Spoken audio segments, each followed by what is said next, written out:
नमस्कार, आप सभी का स्वागत करता हूं अपने YouTube चैनल सुरेंद्र सिंह बोरा में। जैसा कि आप सभी लोगों को मालूम है, BEd versus BTC Supreme Court विवाद का फाइनल और अंतिम निर्णय आ चुका है, जिसमें डिसीजन जो है कि बीटीसी के पक्ष में गया है और बीएड के खिलाफ गया। तो साथियों, सबसे बड़ी बात तो मैं आपको ये बता देता हूं कि जो 30 मई 2018 का एनसीटी का गजट था, उस गजट को राजस्थान की तरफ से चैलेंज किया गया था और राजस्थान सरकार की जो याचिका थी तो उसको सरकार ने एक्सेप्ट कर लिया है और राजस्थान सरकार के फेवर में जो है कि डिसीजन सुना दिया गया है। और सबसे बड़ी बात ये बता देता हूँ कि बीएड के खिलाफ जो है कि सुप्रीम कोर्ट का डिसीजन आया हुआ। तो सबसे पहले मैं अपने चैनल के माध्यम से पुनः एक बार बीटीसी कैंडिडेट्स को शुभकामनाएं देता हूं और बीएड कैंडिडेट्स के प्रति सांत्वना संवेदना व्यक्त करता हूं। तो साथियों, अब तमाम तरीके के सवाल आ रहे हैं कि क्या सर जो है कि 2018 का एनसीटी का 28/6/2018 का एनसीटी का गजट रद्द हो गया है, तो जो लोग नौकरी कर रहे हैं तो क्या उनकी नियुक्तियां भी रद्द हो जाएंगी? क्योंकि हमारी जो ज्वाइनिंग लेटर थे उसमें जो है कि हाई कोर्ट राज्य के हाई कोर्ट के अधीन भी रखा गया था और कई जगह पर ऐसा लिखा था कि सुप्रीम कोर्ट के अधीन रखा गया। देखिए, सबसे पहले तो मैं आप लोगों से पुनः निवेदन करता हूं, जो भी बीएड कैंडिडेट्स हैं वो धैर्य बनाए रखें। अगर सुप्रीम कोर्ट का डिसीजन एनसीटी के गजट को रद्द करता है कि ये कहां कहां लागू होगा, कि इसमें क्या इम्पैक्ट पड़ेगा राज्यों में, जो है कि अन्य राज्यों में भी क्या इम्पैक्ट पड़ेगा, यानी कि अन्य राज्यों में भी ये लागू होगा या उसका प्रभाव पड़ेगा, ये बहुत सारी चीजें हैं। कि सबसे पहले मैं आपको बता देता हूं कि एनसीटी का जो गजट है 2018 का नोटिफिकेशन है, वो अन्य राज्यों के फैसले में कितना असर करेगा। तो यहां पर सबसे पहले आपको देखना पड़ेगा कि एनसीटी का गजट पूरी तरह से खारिज है, यानी कि एनसीटी का गजट पूरी तरीके से रद्द है, तो सभी राज्यों में इसका प्रभाव पड़ेगा। और अगर ये बीएड के नतीजे पर भी इसका असर पड़ेगा। यदि सुप्रीम कोर्ट, सबसे पहले जो है कि सुप्रीम कोर्ट से ऑर्डर की लिखित कॉपी आने दिए। जब तक लिखित आदेश आपको नहीं आता है तब तक आपको धैर्य बनाए रखना चाहिए। लिखित आदेश में देखिए कई तरीके के लूप होते हैं। सबसे पहली बात बता देता हूं, लिखित आदेश में कई तरीके से लूप होंगे और उस लूप के अलावा जो है कि हमारे संविधान में भी कई कॉजेज हैं जिनको जो है कि इम्प्लीमेंट किया जा सकता है सब। और दूसरी बात ये चीज कहते हैं कि अगर एनसीटी का गजट केवल राजस्थान में ही एप्लीकेबल रहेगा तो इससे अन्य राज्यों में कोई फर्क नहीं पड़ेगा, क्योंकि उसमें लिखा जाता है कि अन्य, देखिए, राज्यों को विशेष पावर दी जाती है। तो अगर वो राज्यों को जो है कि फाइनल ऑर्डर आने दीजिए, सुप्रीम कोर्ट ये कहता है कि यह निर्णय केवल राज्य सरकार को राहत देते हुए यह मामला राजस्थान से ही आया, बाकी स्टेटों के पास अपना डिसीजन होता है। कि देखिए, अन्य स्टेटों के पास अगर पावर देता है सुप्रीम कोर्ट इस डिसीजन में, तो वहां पर देखना पड़ेगा कि राज्य सरकारें क्या करती हैं। अगर एनसीटी, क्योंकि सबसे पहले जो मामला आया वो राजस्थान से आया। अब देखिए, जो ऑर्डर आता है उस ऑर्डर को बड़े ध्यान से पढ़ना पड़ेगा। अगर यह निर्णय केवल राजस्थान सरकार को राहत देते हुए माना जाता है कि राजस्थान में ही ये एप्लीकेबल होगा, तो बाकी स्टेटों के पास अपने डिसीजन रहेंगे। तो ये जो है सबसे पहले बहुत बड़ी राहत भरी खबर आप लोगों के लिए रहेगी। तो लेकिन जब तक लिखित आदेश नहीं आता है तब तक आप इसमें कुछ नहीं कर सकते, क्योंकि अगर एनसीटी का जो है राजस्थान में ही गजट रद्द होता, राज्य को पावर दिया जाता है, तो राज्य सरकारें, यानी कि आपकी नौकरी को किसी भी प्रकार का खतरा नहीं होता।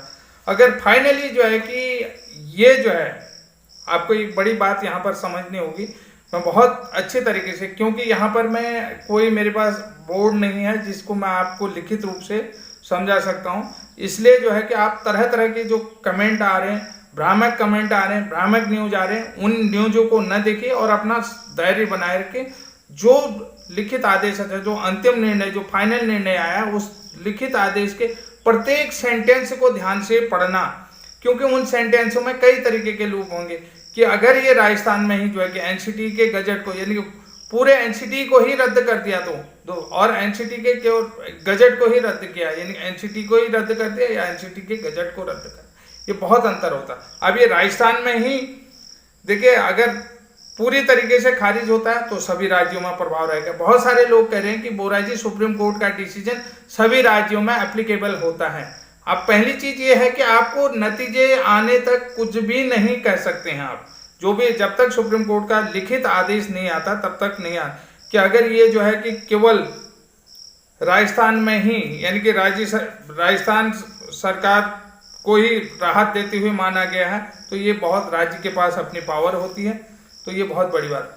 अब मैं दूसरी बात बता देता हूं कि इसका जो है कि इम्पैक्ट जो है पीआरटी भर्ती में भी पड़ेगा और केवीएस के रिजल्ट में भी इसका प्रभाव पड़ेगा। सबसे बड़ी बात बता देता हूं कि अभी देखिए, अगर एनसीटी का गजट 2018 पूरी तरीके से रद्द होता है तो सबसे बड़ा प्रभाव इसमें सीटेट में पड़ेगा, सीटीईटी में पड़ेगा। सीटेट का एग्जाम 20 अगस्त से होने जा रहा है, तो सीबीएसई इस एग्जाम को कंडक्ट कराता है और जो है कि पहले पेपर के लिए लाखों में, यानी कि करोड़ों की संख्या में जो है कि बीएड कैंडिडेट ने अप्लाई किया हुआ।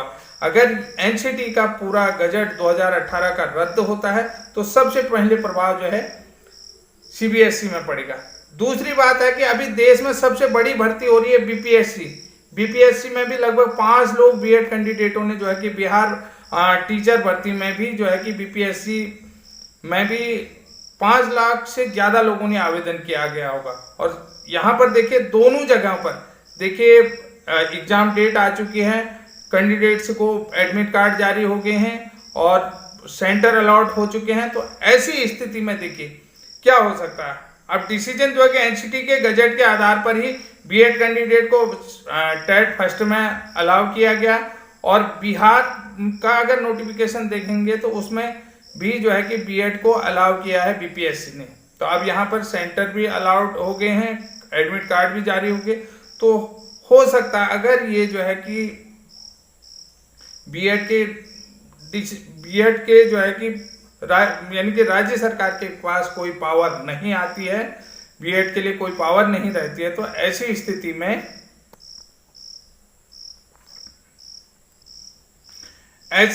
में सीबीएसई बोर्ड जो है सुप्रीम कोर्ट के आदेश के अगेंस्ट जा सकता है।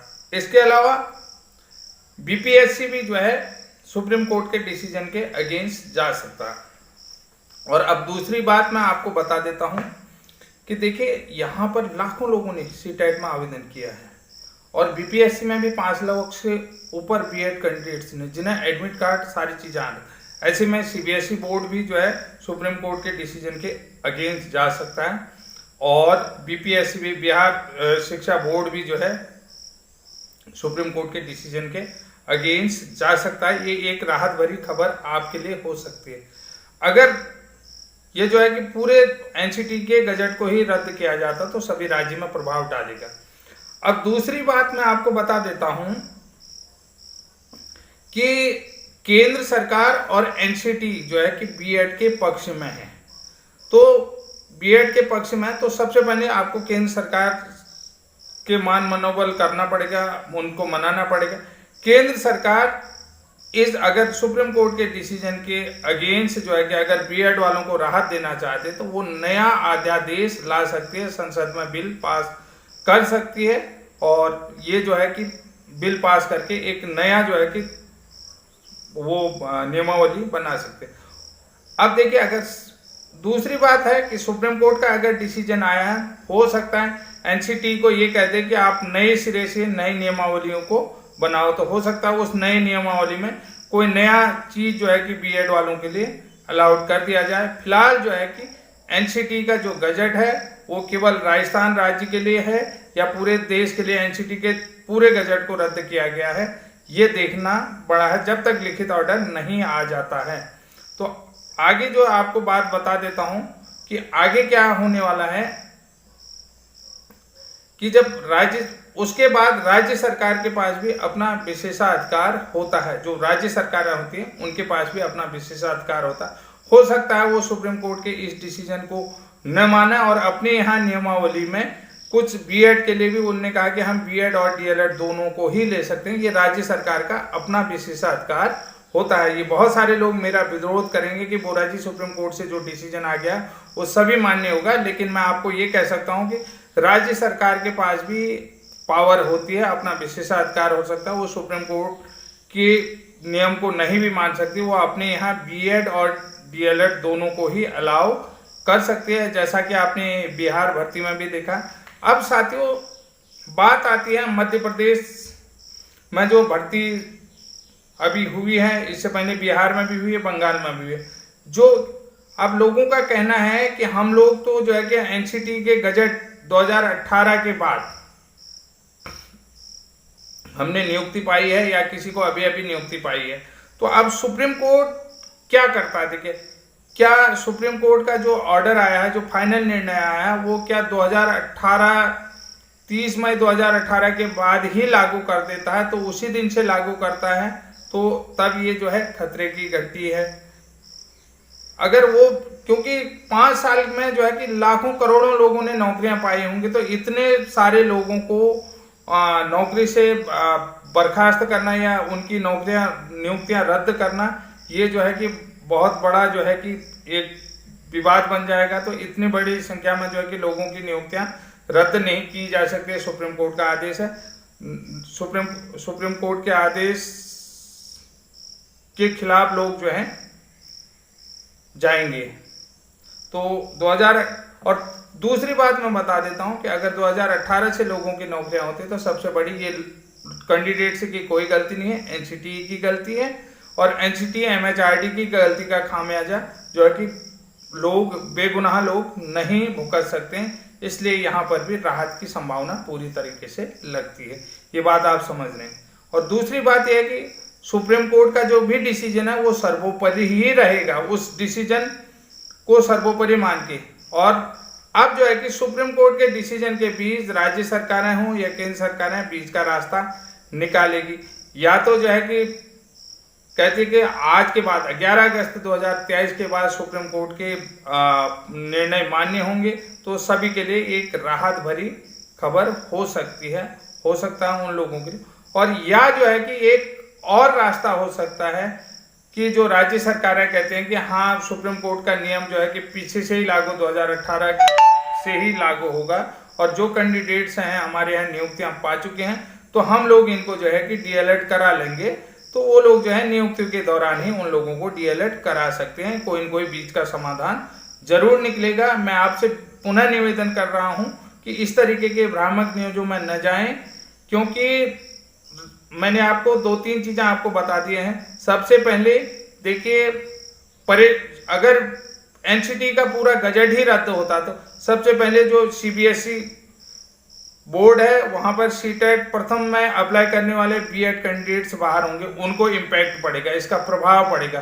तो सीबीएसई बोर्ड जो है कि सुप्रीम कोर्ट के निर्णय के अगेंस्ट जा सकता है। दूसरी बात है, बीपीएससी में जो है 5 लाख लोगों से ज्यादा आवेदन किया है, एडमिट कार्ड अलाउड हो गए हैं। तो बिहार बोर्ड भी जो है, बिहार एजुकेशन बोर्ड भी जो है सुप्रीम कोर्ट के अगेंस्ट जा सकता है। उसके अलावा मैं आपको बता देता हूं कि राज्य सरकारों के पास भी अपना विशेषाधिकार होता है, राज्य सरकार अपने विशेषाधिकार का प्रयोग कर सकती है। उसके अलावा केंद्र सरकार नया अध्यादेश ला सकता है, क्योंकि केंद्र सरकार और एनसीटी एमएचआरडी जो है कि बीएड के पक्ष में हैं। तो ये सबसे बड़ी चीज होती है। इसके अलावा मैं आपको एक अगला चीज कहता हूं कि अगर सुप्रीम कोर्ट का जो भी डिसीजन, लिखित डिसीजन आप ध्यान से पढ़ते हैं, प्रत्येक सेंटेंस को ध्यान से पढ़ते हैं कि ये जो मामला आया था राजस्थान से आया है और राजस्थान सरकार को हमने राहत देते हुए ये जो है कि केवल जो है कि राजस्थान में ही मान्य रहेगा या जहां जहां याचिका रहेंगी वहां ये नियम लागू होंगे। क्योंकि राजस्थान में जो भी भर्ती आई थी तो वहां पर इस तरीके का कोई भी एनसीटी के मानकों के अनुसार भर्ती का रूल जैसा नहीं देखा था कि उन्होंने चेंज किया था। तो अन्य जगह एनसीटी के मानकों के अनुसार ही भर्ती करवाई गई है। और दूसरी बात है, जैसे कुछ चीज़ें ऐसी हैं कि सुप्रीम कोर्ट ने अपनी बहस के दौरान भी कहा सका कि जो भर्तियां प्रक्रिया चल रही है उन भर्ती प्रक्रियाओं में जो है कि मतलब अब ये जो नियम है इम्प्लीमेंट नहीं होंगे, वो राज्य सरकारें अपनी भर्तियां चालू रखें और वहां पर हम किसी को भी कोई डिस्टर्ब नहीं करेंगे। और जब से ये नियम लागू हो जाएगा तब से जो है कि ये मान्य होगा। तो ये भी तरीका है। तो बहुत सारे साथी जानना चाह रहे थे कि हमारी नियुक्तियों में क्या असर पड़ेगा। तो साथियों, मैंने आपको सभी तरीके से समझा दिया है कि जब तक आप सुप्रीम कोर्ट के लिखित आदेश को ध्यानपूर्वक नहीं पढ़ सकते हैं तब तक आप कुछ नहीं कह सकते हैं, क्योंकि संविधान में भी कई क्लॉज हैं और जो है कि जो नियम आए हैं उनमें भी कई तरीके के लूप होंगे। क्या बीच का रास्ता निकलता है, उस बीच के रास्ते को ध्यान से देखिए। आपको ना घबराने की जरूरत है, ना भ्रामक न्यूज़ों को या जो भी विशेष चैनल में तरह तरह की बयानबाजी आ रही है तो वो भी, क्योंकि बयानबाजी मुझे भी, मेरे ऊपर भी कर रहे हैं लोग, टीका टिप्पणी कर रहे हैं, लेकिन उससे परे आप देखिए कि क्या बीच का रास्ता निकलता है। सरकार हो या सुप्रीम कोर्ट हो, इतना बड़ा अन्याय जो है कि लाखों करोड़ों बच्चों के साथ नहीं कर सकती। करोड़ों बच्चे बीएड प्रशिक्षित हैं। दूसरी बात है, एनसीटी की गलती है। एनसीटी का जब गजट 2018 का जो है सही नहीं था तो 2018 के बाद भी तो हजारों बच्चों ने बीएड किया होगा। हजारों बच्चों ने जो है कि मेहनत करके, पैसे दे करके बीएड किया है। तो इतना आर्थिक नुकसान, मानसिक नुकसान, उनका आर्थिक और मानसिक रूप से जो है उनको क्षति पहुंची है। तो ये भी एक बहुत बड़ी क्षति होती है। इतना बड़ा डिसीजन सुप्रीम कोर्ट नहीं दे सकता है। किसी भी व्यक्ति को जो है कि आर्थिक और मानसिक चोट सुप्रीम कोर्ट नहीं पहुंचा सकता। ये बहुत बड़ी बात है। तो साथियों, मैं आपसे समझता हूं कि आप लोगों की परेशानी को भी समझता हूं। निश्चित रूप से आपके लिए जो भी खबर आएगी अच्छी आएगी। सुप्रीम कोर्ट का फाइनल डिसीजन आ जरूर गया है, लेकिन सबसे बड़ी चीज है कि अगर पूरे जो है कि बीएड वाले पीआरटी से बाहर हो गए हैं तो ये जो है कि सबसे पहले सीबीएसई इसके अगेंस्ट आवाज, बीपीएससी उठाएगा, बंगाल बोर्ड हो रहा है, जिन जिन राज्यों में भर्तियां आ रही, इसके बाद केबीएस है, उत्तर प्रदेश पीआरटी के कैंडिडेट्स हैं। तो ये मामला जो है कि देखिए बहुत सोच समझ के डिसीजन दिया है। हो सकता है एनसीटी की पूरी सेवा नियमावली ही बदले आगे जो है क्या। और एक चीज और बताता हूँ, न्यू एजुकेशन पॉलिसी में जो है कि जो सर्टिफिकेट होल्डर्स हैं, जैसे आईटीपी ईपी वाली बात आ रही है तो प्राथमिक शिक्षा के लिए सर्टिफिकेट और डिप्लोमा होल्डर्स की बात कर रही है नियुक्ति में, तो सोचिए कि उसको भी अलाउड करने की बात आ रही है। तो न्यू एजुकेशन पॉलिसी भी आपके लिए बहुत बड़ी राहत भरी खबर हो सकती है। न्यू एजुकेशन पॉलिसी में आने वाले समय में ये एक 2020 एनईपी 2020 आपके लिए बहुत बड़ी राहत भरी खबर हो सकती है। ये सोच लीजिएगा कि जो सर्टिफिकेट कोर्सेज करेगा वो बेसिक प्राइमरी में, जो डिप्लोमा करेगा वो अपर प्राइमरी में, और जो डिग्री करेगा वो जो है माध्यमिक लेवल में टीचर बन सकता है। तो न्यू एजुकेशन पॉलिसी भी आपके लिए बहुत बड़ी राहत भरी खबर है। तो साथियों, आज की जानकारी में बस इतना ही। आप लोग धैर्य बनाए रखें, लिखित आदेश को आने दें, और लिखित आदेश के आने के बाद ही जो भी डिसीजन उठाएंगे, अभी बहुत सारे राज्यों में राज्य सरकारें उठाएंगी, आपको कुछ करने की जरूरत फिलहाल नहीं है। तब तक के लिए जय हिंद, जय उत्तराखंड।